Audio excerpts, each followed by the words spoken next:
Healthspan is all about quality of your life, not just the quantity of the years. So, and I don't think it's enough to simply live longer. We want to live better. And that's what my passion, what my curiosity is all about, is extending those healthy years of life. And I personally am not looking to live, or I don't want to live to 100. But I want to know that if I'm 75, 80 years old, can I pick up my grandkids? When I get on a flight, am I going to need assistance to put the carry-on over my head, or can I do it myself? When I go grocery shopping, can I carry in the groceries? Can I take a few flights of stairs? Essentially, Healthspan says you're full of vitality and independence, and that's really Healthspan. What if living a long life wasn't just about adding years, but adding life to your years? Imagine feeling strong, energized, and vibrant well into the future. Healthspan isn't just a buzzword. It's a fascinating area of science that explores how our daily choices shape how we age. And while nutrition is a major player, it's only part of the story. From movement and mindset to sleep and community, many factors work together to support lasting wellness. In today's episode, we're diving into the first two key pillars of Healthspan: nutrition and exercise. Before you think you've heard it all, I encourage you to stick around. We go beyond the basics, exploring the science behind healthy aging and what we can learn from some of the longest living communities around the world.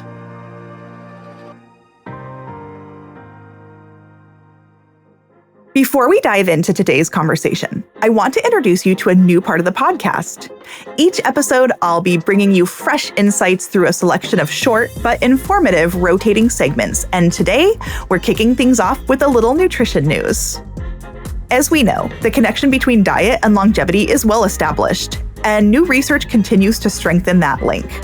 Take, for example, a recent landmark study published in Nature Medicine that followed over 105,000 individuals for 30 years. We found that participants who consistently followed a healthier diet, such as higher in fruits, veggies, whole grains, unsaturated fats, nuts, legumes, and low-fat dairy products, increased their chances of aging well by 45 to 86%. In this study, healthy aging was defined as reaching age 70 without major chronic diseases while maintaining good cognitive, physical, and mental health.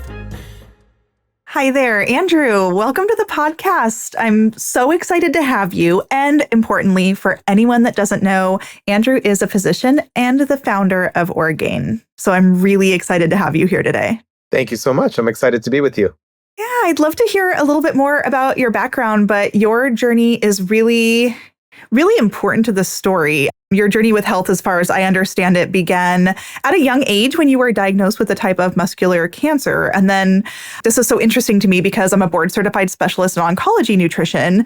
And I was sort of on the other side of it, working in a cancer center where there wasn't products that my patients wanted to use. There was no quality products. So you had cancer, and I believe that's a big part of why you developed this product. And I have been working in cancer care for a long time, having people say, where are the quality products? And I'm so grateful that you developed something like Orgain that is so valuable for so many people.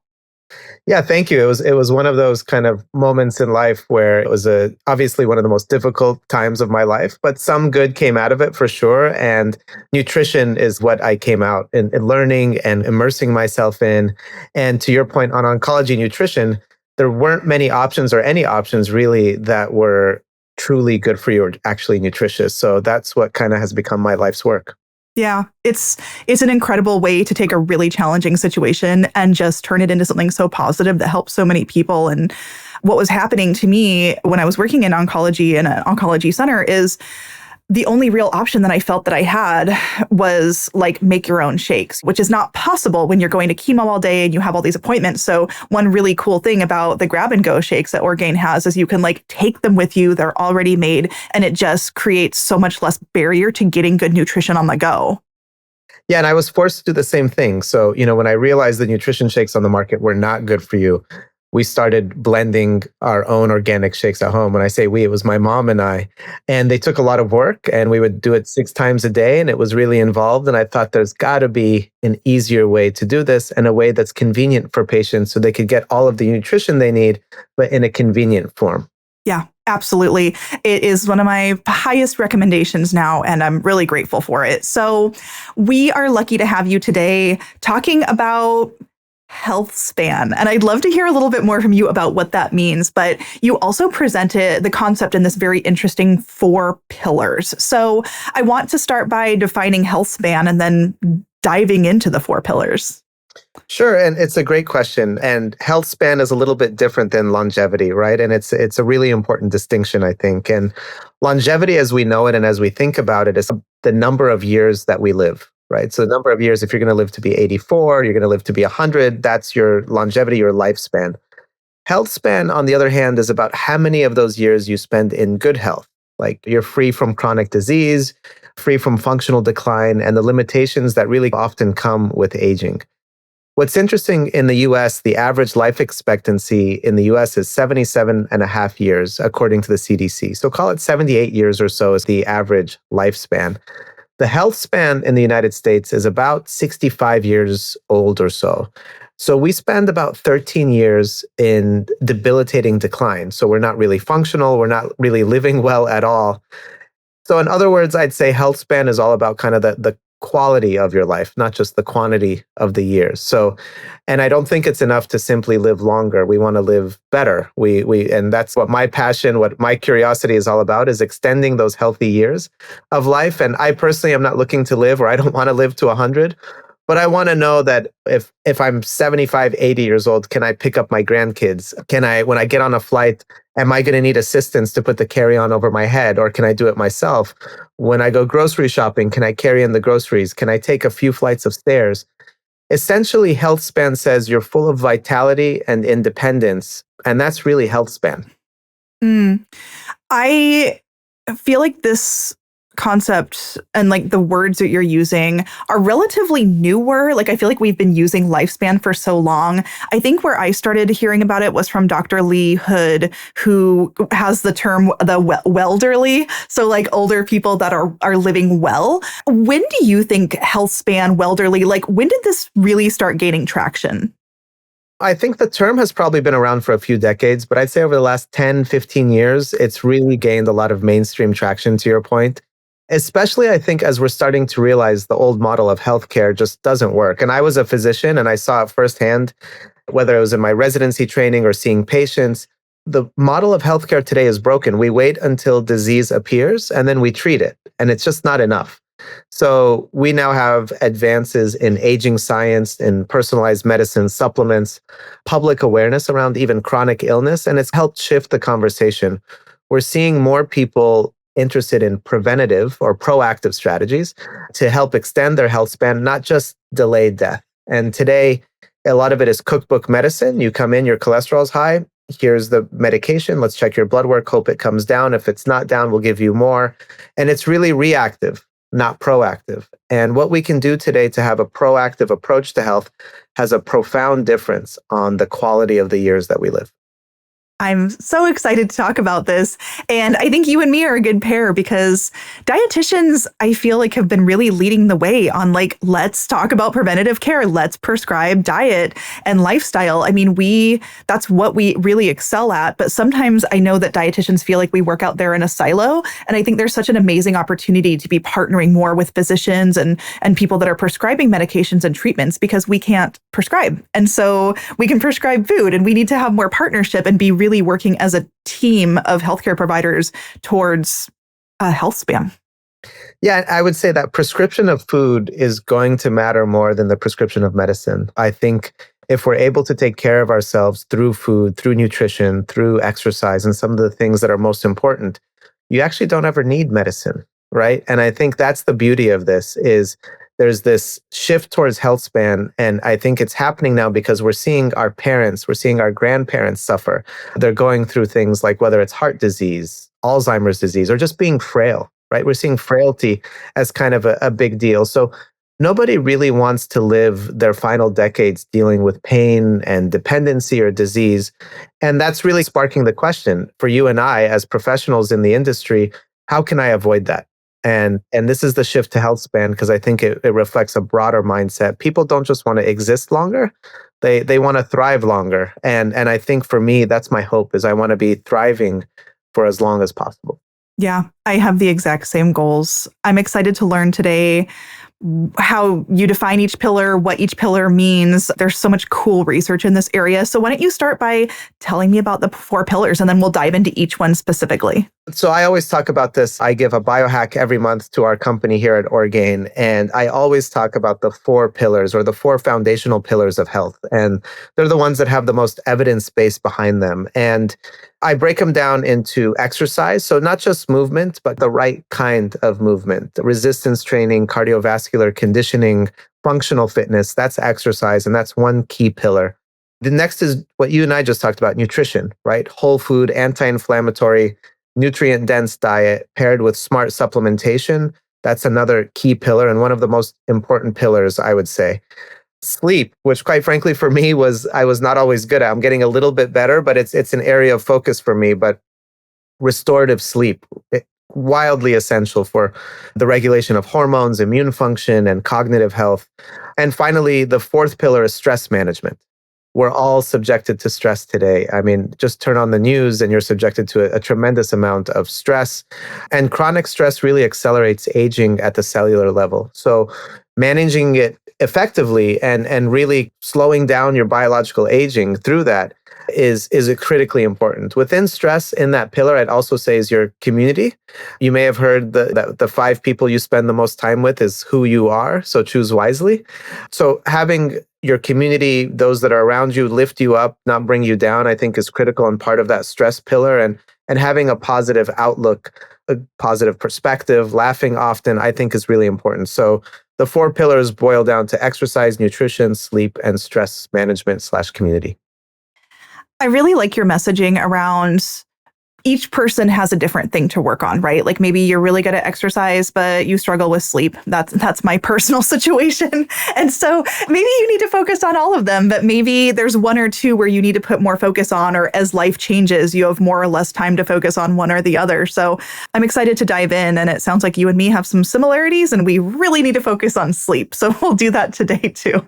Yeah, and the good news is whatever 1 or 2 or 3 or 4 that you need to focus on, they're all malleable, they're all adjustable. And if you're willing to commit yourself, you can make a dramatic difference in each. To your point about sleep, that's been my toughest one. I work around the clock. I have a lot of stress and pressure. So sleep, my mind would always ruminate and go. But since I've been focusing on it, even in the last few weeks, I've really, really tried. I've made tremendous progress on it. And it just takes a little bit of a jump. Yeah. Yeah. I talk to my patients a lot about how priorities and values and focus need to shift if you really want to see a change. It doesn't have to be like life altering, but I'm really proud. I've been more like consistent in my sleep for the past few weeks. And like, that's a huge deal for me. So it just depends on like where you're willing to put the work, I think, and the attention. Yeah, and I think you said it best. Little changes make a dramatic difference. Even if you're having trouble sleeping, if you commit to just saying, I'm going to be in bed by 10 p.m. every night, just that will, with time, have a dramatic difference on your sleep score and sleep quality. So it's just small changes. Yeah, exactly. And I do the same thing with exercise. And I actually want to dive in there first. I'm totally obsessed with exercise, and it's one of my favorite things to talk about, especially some of the research that you're talking about, like living healthier longer. It's not about like lifting tons of weight in the gym. It's like, can I put my bag up in the airplane? Can I walk up my stairs? Can I carry my groceries? Like pick up my grandkids? These things are critical. And patients are forever telling me like, well, I don't have 2 hours to go to the gym, or I can only walk 1 block. And I'm like, okay, 5 minutes at the gym is better than no minutes at the gym. 1 block is better than no block. So we really need to think about it that way to make forward progress. That's really it. And there's different types of exercise, but I think it's little changes. Like more recently, any phone call that I have that's not requiring me to be on video, I'll take the phone call and just walk out the door. And I don't realize like in 30 minutes, 40 minutes, I've walked 4,000 or 5,000 steps. So it's little changes like that. Even under my desk right now, I have a little pedal thing that I sit and I'm not moving much, but if I'm able to just move and get blood flow, the small changes in exercise make a dramatic impact. And the one that has resonated the most in exercise, or the one that really sticks out, is called Zone 2 cardiovascular training. And that one is probably the most effective in boosting your health span. And it doesn't take much. It's not like I need you to go on sprints every day. It's It's a lower resistance exercise. It's walking fast or walking slightly uphill. Those are the ones that kind of stick out. Resistance training, because we want to maintain muscle mass, metabolic health, bone density, and mobility, like flexibility work, something that I'm struggling with and sitting on a desk all day. What can you do to improve like functional movements through like yoga to prevent injury and maintain that independence? So each type of exercise, whether it's zone 2, cardiovascular training, resistance training, mobility, flexibility training, each one addresses a different aging mechanism, I guess, if you will. So whether it's insulin sensitivity to sarcopenia, which means we lose muscle, they all work together to keep us strong, agile, and energized as we age. I get asked a lot, like, which one's most important? But I'm hearing from you, the three are critically important and they work together. I think it's important to look at them together as a package deal. So you can't, it doesn't make any sense for you to be really strong and not have cardiovascular health. Doesn't make any sense for you to have cardiovascular health and not be able to bend down to pick something up, right? So I would say it's mobility, flexibility, that resistance training to maintain your muscle, and your most important muscle, your heart. You need that. You got to make sure you maintain that. So a little bit in each, in moderation. That I think is the holy grail of exercise. I find that people tend to be more drawn towards one or the other, and there's usually a place where people do need to focus, and it's usually on what they're not as good at or enjoy as much, but it's really important to find that balance. And the research that I usually cite is for resistance training, we really need to be doing twice a week, hitting most of the major muscles of the body. Is that how you educate? Yeah, that's the way I would think about it. And resistance training, I think, is gaining even more momentum. Like I use resistance training 3 to 4 times a week. I think twice a week is great foundationally, hitting all the major muscle groups and the compound movements that matter the most, whether that's like a deadlift, a pull-up, and you don't have to do heavy weights, or you could use them assisted. The idea is you want to just engage all of those muscles and keep them growing and keep them active, because the number one risk for a hip fracture is muscle loss. So whatever we can do to improve that, I think helps a lot. And they're simple movements. In one of the blue zones in Japan, they have the lowest incidences of hip fracture. And that's because when we get together, we all sit on a chair and talk to one another. In Japan, they sit on the floor. So they're forced to get up from the floor position to stand up. And every time they do that, they're strengthening their core muscles, accessory muscles, and they prevent hip fractures. So whatever we could do to mimic things like that, I think is critical. I know that the ability to get up and down off the floor is like an absolutely critical one for aging. I see a lot of training for older adults focused on that specifically. So that's interesting about the blue zones. Those, and there's simple exercises. A lot of them, like one of the most important things to determine your aging and where you're headed is the balance test. Like standing on one foot, are you balanced? If you're not balanced, you need to make sure you're working those muscles appropriately. A dead hang, like hanging from a pull-up bar, just hanging, not doing anything, to assess grip strength. That's another measure of longevity now that's profound. And it doesn't have to be long. And if you could only hang for 2 seconds, that's okay. Hang for 4 seconds the 2 weeks after, hang for 6 seconds. And as you gain grip strength, it actually improves your cardiovascular fitness. It improves your longevity metrics. So really small changes and small things. And I got to tell you, yoga and mobility exercises for me, like I look like I'm sweating and shaking and it looks like I'm running a marathon. And I've gotten better, but that's an area of focus for me. I need to do better, and I've improved quite a bit. I really want to get back to yoga myself. I think there's such benefit to the mind-body connection and the intentionality that yoga has, but the balance combined with strength and flexibility is really incredible. Like there's nothing else like it. It's really one of the best exercise modalities possible, and it's relaxing, and your muscles are stretched, and you're able to improve your posture, and you're able to get a workout out of it. I think it's incredible. And really, it's as easy as popping in a YouTube video now, and they have excellent trainers, and they have 5 minutes, 10 minutes, 20 minutes. There are people that were going to go into surgery and decided instead to hold off, and they went through an extensive yoga program, and they were able to rebuild and repair some of these muscles to prevent or delay surgery, which is incredible. And it tells you about the exercise. Yeah. All right. Getting back to yoga is now officially on my list. Definitely. Mine too. This episode is brought to you by Orgain. Balancing convenience and nutrition is always a positive, and Orgain's organic nutrition shakes make it easier than ever. With 16 grams of organic grass-fed protein, a blend of organic fruits and veggies, and 20 essential vitamins and minerals like B12, zinc, and vitamin D, these shakes keep you fueled and satisfied. Whether you're at work, at the gym, or on the go, they make nutrition that extra little bit easier. Dr. Abraham's cancer journey inspired him to create this shake, and it was the first protein shake he brought to the market. It remains one of Orgain's top sellers.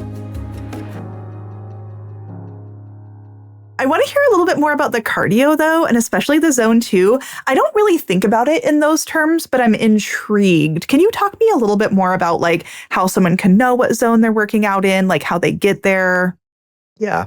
So there's a variety of heart zones, and a heart zone basically tells you how intensely you're working out. And it's usually a percentage of your maximal heart rate. So your maximal heart rate is you take the number 220, subtract your age, that's your maximal heart rate. And then there are 5 zones.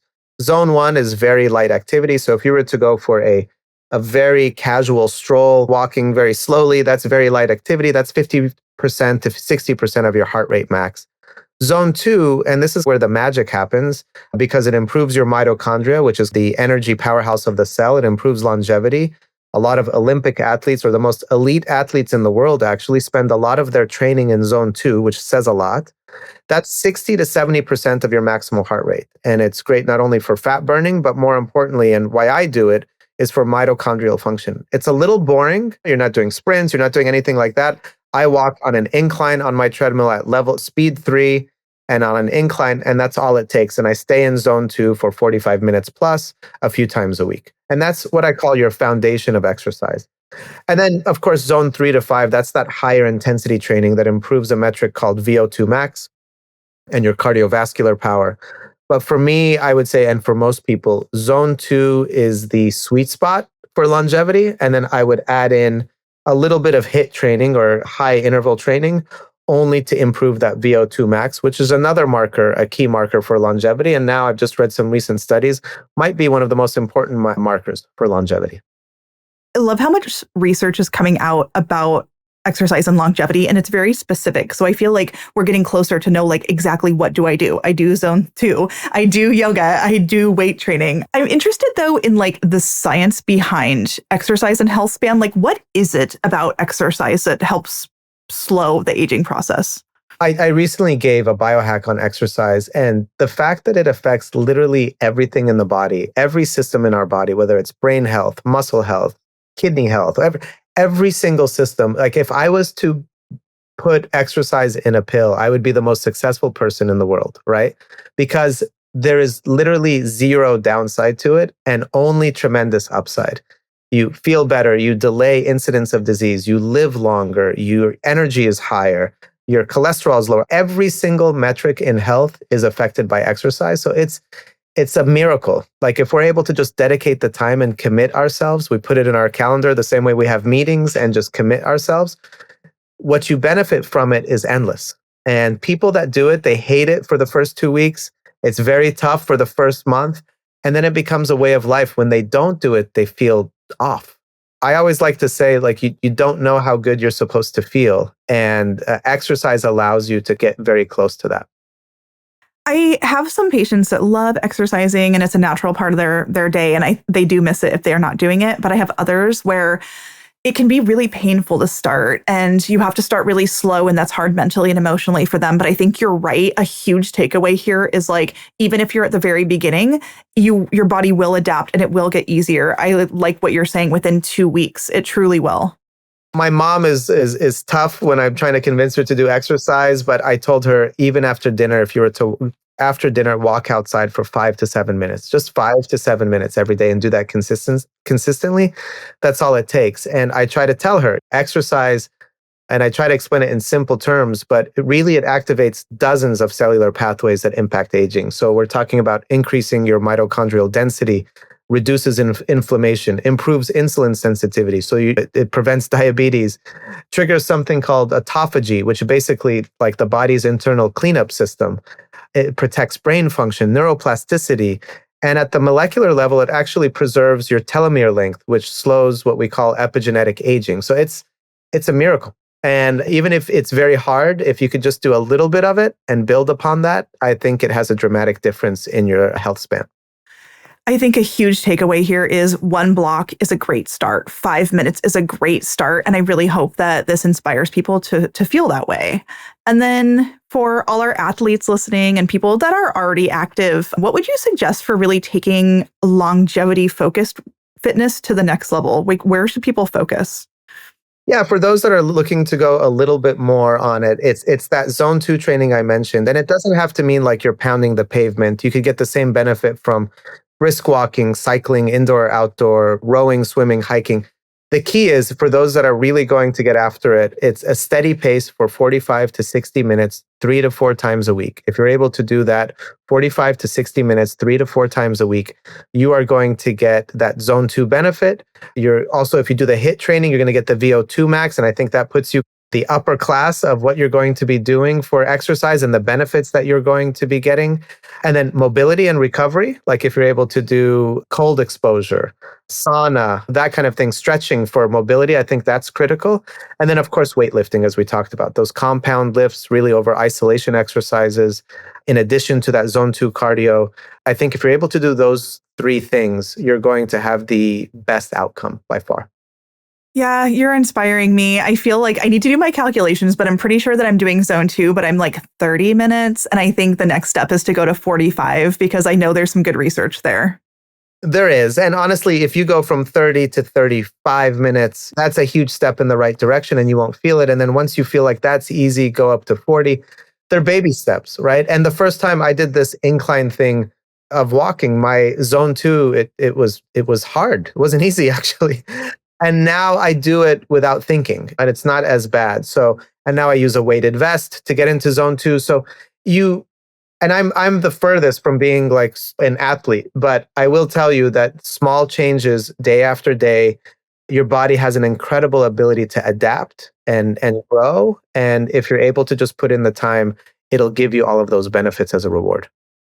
I think that you set a very powerful example of someone who's extremely busy and balancing a huge amount of responsibilities and still making exercise a priority. Like it sounds like you really make it fit in. It's a non-negotiable is what I'm hearing. It's important. And I try my best. Even when I get home sometimes 6:30, 7 o'clock at night. I'll have dinner with the family, spend time with them, and then I'll just get on the treadmill. And before I sit down to work again, I'll get on the treadmill and make sure that I get that in. So, and I feel better. I sleep better. My HRV, which is a measure of your recovery, or my heart rate variability has improved dramatically since I've been doing it consistently. So I'm encouraged by seeing all the metrics. Yeah, absolutely. It is inspirational. I'm really excited to hear your story and I have some ideas for myself, but I want to pivot over to my other obsession, which is nutrition, of course. And I actually hear from a lot of my patients that one of their biggest concerns is trying to figure out how to use nutrition to be anti-inflammatory, slow cognitive decline. Like there's tons of information about that right now. I'm interested in your opinion on the evidence behind how certain diets are playing a role in aging.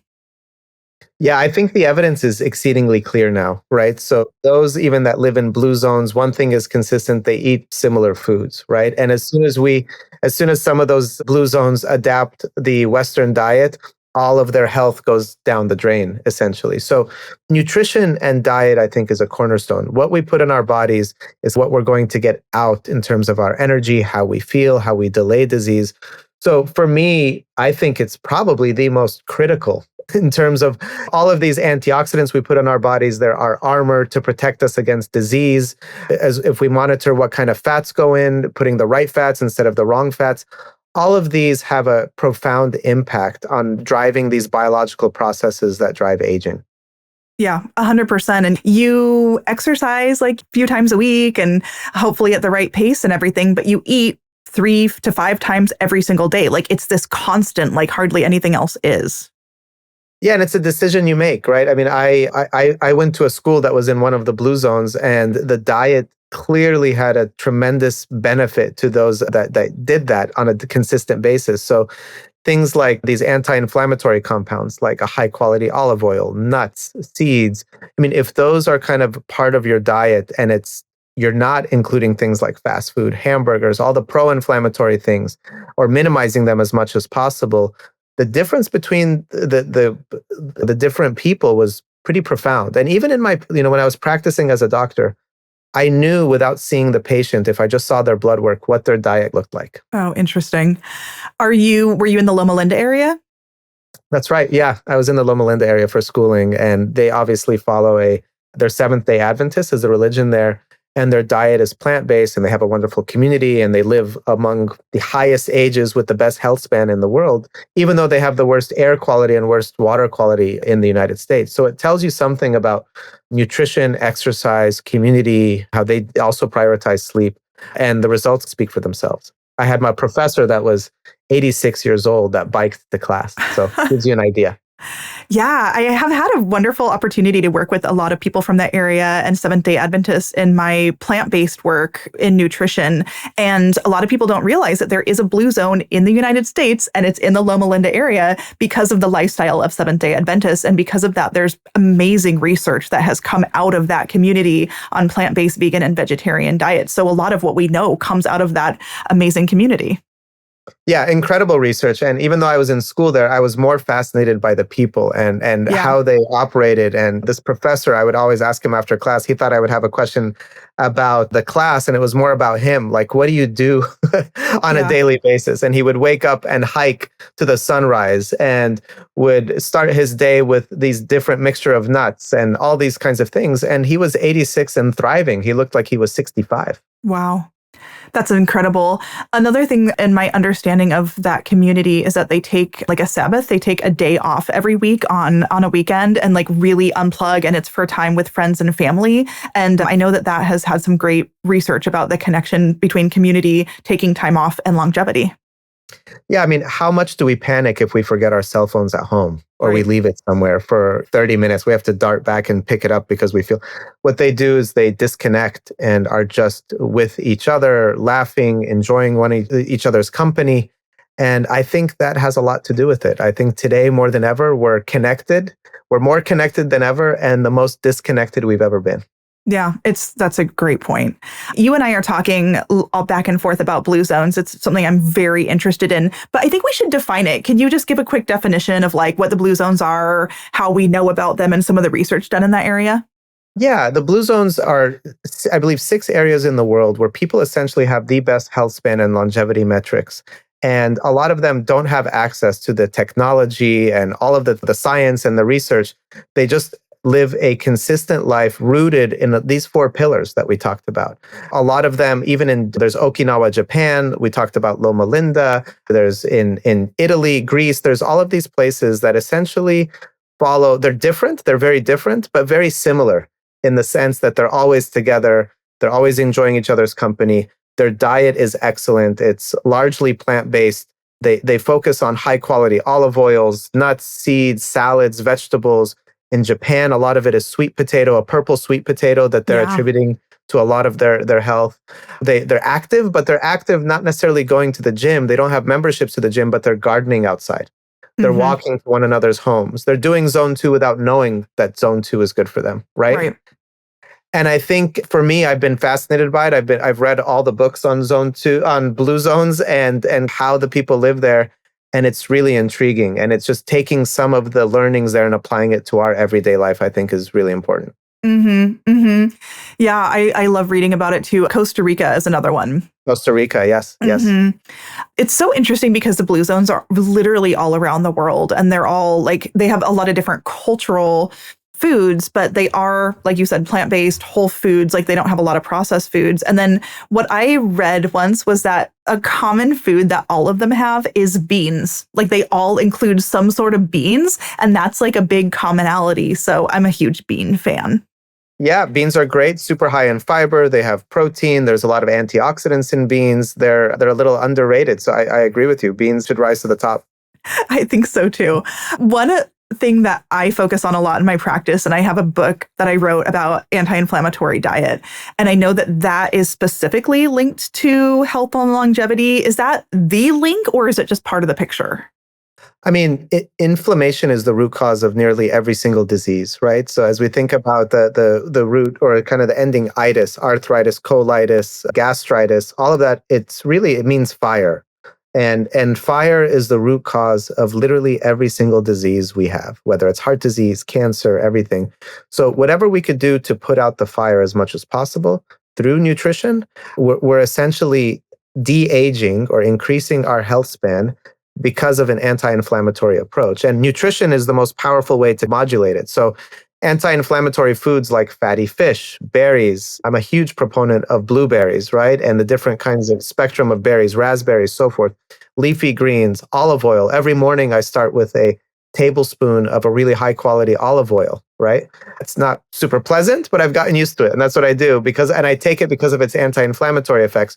Turmeric to help reduce that internal fire. And we see this in India, for example. They have one of the lowest rates of gastric cancer in the world, and they attribute it to the high levels of turmeric and curcumin that is in their diet. So it gives you an idea. And you used to always say in my practice, if you have this rainbow diet where if it's orange turmeric, green broccoli, yellow, all of the spectrum of colors every day, think of it as a way to protect yourself in every way. Yeah, we say eat the rainbow, but there's very specific reasons for that. That's right. And all those foods that you mentioned, I mean, they exist on evidence-based diets for health, plant-based, Mediterranean, the MIND diet, the Blue Zones approach. Yeah. Do you recommend any single diet, or how do you approach that with people? Yeah, I mean, I personally don't think it's one size fits all, but I will tell you, leaning towards a Mediterranean style diet, which is also a part of the Blue Zone diet. So whole, unprocessed foods, healthy fats, plenty of fiber from beans, as you mentioned, and other great foods like that, minimal sugar. That's really anti-inflammatory, heart healthy, rich in longevity supporting nutrients. But again, it's personalization matters. There's no one size fits all. Some people thrive on plant-based eating. Others with more animal protein. And if it's animal protein, are using like grass-fed, grass-finished beef. But what's universal and what I've found is all about quality and balance, right? Yeah. And I think if you have quality, balance, moderation, I think that's the most important thing. And I think sticking with those 4 pillars, like it's good that the Blue Zones have plant-forward diets, community movement, and they also have purpose. So I think it's one pillar, but it's one that if you pay attention to, I think can really help your health in a very significant fashion. Yeah, I also practice to be really personalized. Like, I don't have one thing that I tell everyone to do. It's like, who are you? What do you like? Like, when do you feel the best? So I totally agree with that. You also mentioned supplementation. I have a special interest in supplements. How do you approach that with longevity? Yeah, I think supplements can play a supportive role, but they should never, ever replace a solid foundation of nutrition and lifestyle, right? I take a lot of supplements. I won't go through all of my supplements today, but some of the most evidence-based supplements for me are vitamin D. Make sure your vitamin D levels are optimized. I think that's a universal truth now more than ever for immune and bone health and other things. I think omega-3s, not only for their heart and brain health, but I will tell you, and I've self-experimented with this, a little bit higher doses of omega-3s reduces my inflammatory levels fairly dramatically in the body. So I think that's another key one. And creatine, which is interesting. Creatine is one that typically has been reserved for those in the world of sports nutrition and those guys going to the gym to build as much muscle as possible. That's not true anymore. Creatine and the studies, there's 66,000 studies and growing now, not only on muscle health, but brain health and mind health, memory, cognitive health. Men and women and ages are now expanding all the way for creatine. So I think that's another important one. And another one that I think is critically important now is magnesium. Magnesium, that I use that in a variety of forms for sleep, muscle, and metabolic function. So I think the key is really targeted evidence-informed supplementation and not necessarily the kitchen sink approach. Yeah, absolutely. And people will come to me and be like, well, what about this one and this one and this one? And I'm like, well, there's a lot of good research on a lot of supplements, but we need to prioritize and personalize. I forever get people coming to me and saying, how much vitamin D should I take? And I say, I don't know what your blood levels are. So like, we have got to figure that out first and then personalize. But I live here in the Pacific Northwest, and a lot of people are walking around deficient and don't even know it. Yeah, and vitamin D is an easy one to replace, right? And the further you are from the equator, the lower the levels of vitamin D, and that's now been associated with things like multiple sclerosis and others. The further you are from the equator, the higher the incidence of multiple sclerosis, and it's such an easy fix that taking 5,000 or 10,000 IUs, depending on where your blood levels are, is something everyone should look into. If there was one dietary change today that you think most people should make, what would it be? Yeah, I would say I know it's one, but I'm going to have to say two. First, I would say plants and fiber to your plate, I think is important. Simple change, more vegetables, legumes, nuts, and seeds. That alone can, I think, shift your microbiome, you're reducing inflammation, support metabolic health. So it's a small habit, huge payoff. The other thing is, I think, a little bit more protein and less carbs and sugar. Shifting that scale a little bit towards more high quality protein, I think, helps with lean muscle mass, helps keep you full longer. I think the studies are very clear now that it's safe. So I think those are the two things that I've made changes in my diet, and I've noticed a very big difference. So just increasing that protein content, like in the morning, if you're going to have 2 eggs and an avocado, it's better for you than cereal or a bagel, right? I think. So that shift towards cereal or a protein smoothie, I think all of that makes a little bit more of a difference. And it's easy to do. Like, it's not like you have to all of a sudden start becoming this massive culinary person. Like, small, easy changes, whip up a healthy protein shake, and that's a benefit. Throw some creatine in. That's right. Well, thanks for breaking all that down. And in our next segment, we are going to tackle my biggest challenge, and it sounds like yours too. We got sleep and stress management up next. Looking forward to it. Wow, what a deep dive. What I loved most from our conversation is that our biggest takeaway was actually very simple. Start small. Overhauling your diet or suddenly trying to hit the gym 5 times a week can feel overwhelming. But like anything meaningful, it's the small, consistent habits that truly add up and add years to your health span. As Andrew shared, even something as simple as taking a walk during a phone call can be a meaningful shift. These habits are yours to build, and it's never too late to start. But the conversation doesn't end here. We've got 2 more pillars of Healthspan to explore: sleep and stress management. So be sure to join us on the next episode as we dive into these topics.